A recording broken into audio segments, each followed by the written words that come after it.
त्यो भिडियो चाहिँ फेक्ने बनाएको रहेछ क्या, त्यो मलाई थाहा छैन होइन। ब्ल्याकमेल गर्नलाई होइन, ब्ल्याकमेल गर्नलाई मैले जुन अहिले हामीले जुन हाम्रो अभियानले उठायो, अहिले त राष्ट्रघाती र राष्ट्रवादी शक्तिहरूको बिचको लडाइँ हो नि त, देखियो नि त। पूर्वी दर्शन र पश्चिमी दर्शन, पश्चिमी सभ्यता र पूर्वी सभ्यताको बिचको लडाइँमा पुग्यो नि त अहिले मुलुक त 78 वर्षमा। त्यसले गर्दाखेरि केही नलागेर होइन, मलाई थुन्ने कोसिस गरियो, मलाई मार्ने कोसिस गरियो, केही गर्दा पार नलागेर अहिले सोसियल मिडिया पुरै गरेर हिजो एकै दिन हेर्नुहोस् न, एकै दिन 4-4 र 5-8 केस आउँदैन नि त। हिजोदेखि कसरी चाहिँ उनीहरू चुनाव प्रचारमा गएका छन् सबै पार्टीहरू। म चुनाव गर्नु हुँदैन, यो देश चुनाव गर्यो भने रहँदैन, राष्ट्र रहँदैन। पहिला राष्ट्र जोगाउँ, राष्ट्र जोगाइसकेपछि पहिला देशमा हिन्दू अधिराज्य कायम गरौँ, सङ्घीयता खारेज गरौँ होइन, किराँत बौद्ध सहितको हिन्दू अधिराज्य कायम गरौँ, सङ्घीयता खारेज गरौँ, राज संस्था स्थापित गरौँ, अनि त्यस पछाडि चुनावमा जाउँ भन्ने मान्छे म है। तर यहाँ कुरा के भइरहेछ भनेदेखि हाम्रो नारा आज गाउँ गाउँमा पुगेर, सहर सहरमा पुगेर सबै नागरिकहरूले वास्तवमा राज संस्थाको अन्त्यपछि र धर्मको अन्त्यपछि, हिन्दू धर्मको अन्त्यपछि नेपालीहरूको आज हालत के भयो? यही पोखरामा आज मान्छेहरूको रुवावासी छ, कुन चाहिँ पोखरेली आज खुसी छन् होइन। त्यसले गर्दाखेरि आज सबैको तारो बनेको छु म। जो विदेशीको काम गरेर हिँडेका छन् नि, नेपालमा बसेर नेपालीहरू विदेशीको काम गर्छन् नि, तिनीहरूको चाहिँ तारो भनेर सोसियल मिडियाबाट म अहिले हिजोदेखि चाहिँ नि केही मात्रामा प्रयोगमा आएको छु। त्यो पनि 1 दिन 2 दिन हो, त्यस पछाडि नेपाली जनताहरूले बुझ्दै जान्छन् साँच्चै नेपाली जनताहरू छन् भनेर, राष्ट्रको लागि काम गरेको दुर्गा प्रसाईले हो भने साथ दिन्छन्, होइन भने नेपाल सकिँदैछ, नेपालीहरू सकिँदैछन्। त्यही हो कुरा। सरकारले तपाईका मुद्दाहरूमाथि आवाज उठायो, तपाईका मुद्दाहरू सम्बोधन गर्यो सरकारले। त्यसपछि लगत्तै तपाईले पत्रकार सम्मेलन गर्नुभयो र त्यो पत्रकार सम्मेलनमा तपाईले मसँग 52 करोडको काण्ड पनि छ भन्नुभयो। त्यसले सामाजिक सञ्जाल निकै खायो। त्यो लगत्तै हिजो घन्टीमा बालेन प्रवेशसँगै तपाईको पछाडि मिडियाहरू ट्रायल गरेको हो कि त्यो सत्यता हो भनेर जनताहरू तपाईले के भन्नुहुन्छ भनेर अहिले सुन्नलाई आतुर छन्। के हो यो सत्यता? यस्तो मैले एउटा कुरो के छ भन्दाखेरि मसँग सबै कुराको प्रमाण छ। हजुर, म सार्वजनिक गरौँला कुनै दिन। भिडियोको पनि प्रमाण छ? छ मसँग छ, मलाई पठाइदिएको हो। पठाउने व्यक्ति पनि हुनुहुन्छ र लेखेरै पठाएको छ, त्यहाँ त्यो सुरक्षित छ होइन।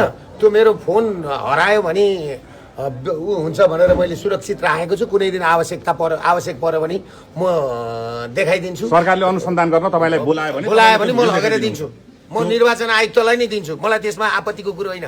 तर मैले कुनै निर्वाचन आयुक्तले पैसा लियो बुझ्यो भनेर त मैले भने होइन। तर एउटा कुरो के हुन्छ भने कुनै पनि पैसाको लेनदेन हुँदाखेरि हजुर होइन, पैसाको लेनदेन हुँदाखेरि देखाएर गरिने कुरो होइन। त्यो तपाईलाई गुप्त रूपमा भित्रबाटै देखाएर नि मान्छे जस्तो कोही पनि मान्छे जस्तो पैसै दिनु पर्यो भनेर नि हामीले नै पैसा दिनु पर्यो भनेर हामी पैसा पुर्याउन जाँदैनौँ नि। हाम्रो स्टाफ जान्छ फलान ठाउँमा पैसा पुर्याउन जान्छ होइन, गोदामबाट पैसा उठाउँछ, के हुन्छ त्यस्ता कुराहरू प्रमाण हुँदैनन् क्या। यो मैले पटक भनेको कुरा हो।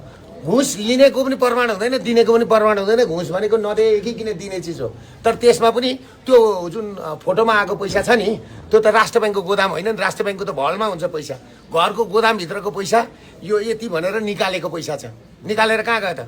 एउटा घरको कोठामा 50 राष्ट्र ब्याङ्कमा हुनुपर्ने पैसा होइन। एउटा घरमा एउटा नेपालीले 5 लाखभन्दा माथि पैसा राख्न पाउँदैन, अहिलेको नियम हुन्छ। 50 52 करोड रुपियाँ पैसा चाहिँ कसरी हुन्छ? त्यो पनि त छानबिन गर्नु पर्यो नि, त्यो पैसा कहाँ गयो भनेर।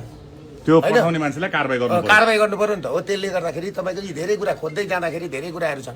र म निर्वाचन आयुक्त सरलाई के भन्छु भने अहिले चुनाव तपाईँहरू गर्ने भन्नुहुन्छ, सरकार मसँग चुनावको कारणले सरकार सम्झौता गर्छ, अनि तपाईँ सिआइबीमा चिठी लेखेर पठाउनुहुन्छ होइन। तपाईँले त बरु आफूले एउटा विज्ञप्ति निकालेर यो चाहिँ हामीले गलत होइन भनेर विज्ञप्ति निकालेर बरु मलाई दुर्गाजी एकपल्ट के हो भनेर मसँग बरु सोधेको थियो भने, स्पष्टीकरण मागेको थियो भने होइन, उहाँहरूले राम्रो हुन्थ्यो। तर उहाँहरूले सिआइबीलाई चिठी लेखेर होइन यो बिचमा हामीसँग भएको सम्झौता तोड्न खोजेको हो कि भन्ने मलाई लागेको छ। र मैले सम्माननीय प्रधानमन्त्रीज्यूलाई पनि यो खबर पठाइदिएको छु, गृहमन्त्रीज्यूलाई पनि यो खबर पठाइदिएको छु। कुरा बुझ्नु भएन? त्यसले गर्दाखेरि तपाईँहरूले के बुझ्नुहोस् भने मैले जति पनि काम गरेको छु नेपाल र नेपालीहरूको लागि काम गरेको हो।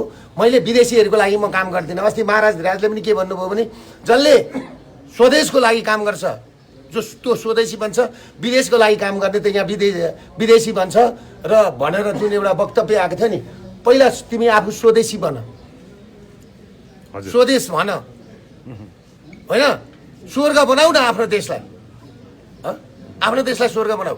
त्यसले गर्दाखेरि यी मिडिया ट्रायल गरेर, म आफै मिडिया हुँ, म आफै समाचार हुँ, त्यसले गर्दाखेरि मलाई केही फरक पर्दैन। मैले गलत काम गरेको छैन। एकछिन, मैले सहकारी ठगेको हो, मैले फुटपाथका मान्छेलाई लात्ताले दिएर खेदेको, मकै पोल्न नदिकन सागका मुठा फ्याँकेर खेदेको हो। मैले त दुबईबाट, कतारबाट, साउदीबाट, ओमानबाट बेचिएका चेलीहरू, त्यहाँ मरेका लासहरू उठाएर नेपाल ल्याएर मान्छेका हस्तान्तरण गरेर काम सुरु गरेको। म त 5000 मान्छेलाई रोजगारी दिने मान्छे हुँ। यही देश बनाऊँ भनेर चाहिँ लागेको मान्छे हुँ। म छोराछोरी विदेश पठाउँ भनेर खुसी हुने मान्छे होइन। हजुरआमा र नाति, हजुरबाउ र नाति एउटै चुल्हाको भात खाएर बसुन् भन्ने मान्छे हुँ। अनि म कसरी, मलाई मिडिया ट्रायल गरून्। आज मिडियाले कहाँ पुर्याएको छ देशलाई है। यो मिडिया ट्रायल गोविन्द केसीलाई सुताएदेखि सुरु भएको, यही गोविन्द केसीका वरिपरिका मान्छे आज सत्तामा पुगे होइन। अब नेपालीले अझै देख्न बाँकी छ। अहिले पनि यो निर्वाचन गरेर सत्तामा पुर्याउन्। रुँदै रुँदै यो देश नि अहिले त यतिले छोड्या छन्। अब अरू 70% नेपालीले देश छोड्नु पर्ने छ भने मलाई भन्नु त्यतिखेर। हामी नेपाल हाँसेको हेर्न चाहन्छौँ भनेर चुनावमा गएको छन् होइन। नेपाल हाँसेको छ कि काठमाडौँ रोएको छ? आज व्यापारीहरू हाँसेका छन् कि रोका छन्? यी पोखरेली व्यापारीलाई सोधौँ न। हरेक पसलमा गएर सोध्नुहोस्। काठमाडौँका फुटपाथमा मकै पोलेर खाने नि ती बजाइहरूलाई सोध्नुहोस् न। अन्तिममा दाइ, हिजोको त्यो जुन टेक पानाले सार्वजनिक गर्यो तपाईँको अडियो, त्यसले भिडियो किन सार्वजनिक गरेन? कि त्यो सत्यता होइन, झुटो? अथवा तपाईँले त्यसमा भनेका कुराहरू छन् नि, गरिबका कुराहरू उठाउनु भएको छ, लघुवित्तका कुराहरू उठाउनु भएको छ, यदि त्यो सत्य भयो भने तपाईँले आफ्नो कुरा किन उठाउनु भएन भनेर सामाजिक सञ्जालमा त्यो पनि बहस भइरहेको छ। के हो दाइ त्यो अडियोको बारेमा? होइन, एउटा कुरो के बुझ्नु भने नि, मैले जहिले पनि उठाएँ। म एउटा आफ्नो सम्पन्न परिवारको हुँदाहुँदै पनि मैले सर्वहारा वर्ग र भुइँ मान्छेको मुद्दा बोकेर हिँडेको छु। कुरा बुझ्नु होइन? मैले कहिल्यै मेरो लागि गरिनँ। म मेरो लागि गर्ने भने त चुनावमा जान्थेँ होला नि त। आज चुनावको लागि म झापामा हुनुपर्थ्यो होला नि त। झापा 2 नम्बरमा हुनुपर्थ्यो होला, 3 नम्बरमा हुनुपर्थ्यो होला। किन म आज पोखरामा छु?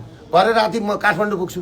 भोलि मेरो कार्यक्रम काठमाडौँमा छ भनेपछि म एउटाले चुनाव जित्नु ठुलो कुरो होइन। देशले जित्नु पर्यो, नागरिकले जित्नु पर्यो, त्यो चाहिँ ठुलो कुरा हो। फेक अडियोको बारेमा के भन्नुहुन्छ? होइन, त्यो त फेक। अहिले त सोसियल मिडिया जम्मै फेक। उताबाट बनाएर ल्याएर यता जोडेर पहिलाका कुरा कहाँबाट काटेर ल्याएर मिक्सिङ गर्न पाइहाल्छ। मिसिनहरू कस्ता कस्ता छन् होइन।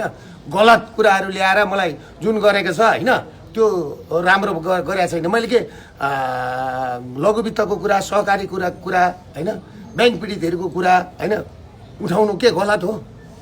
सुकुम्बासीका कुरा उठाउनु, नदी किनारका कुरा उठाउनु, यही पोखराको समस्या छ अहिले होइन। फेवातालदेखि लगाइदिएको छ 60 मिटर।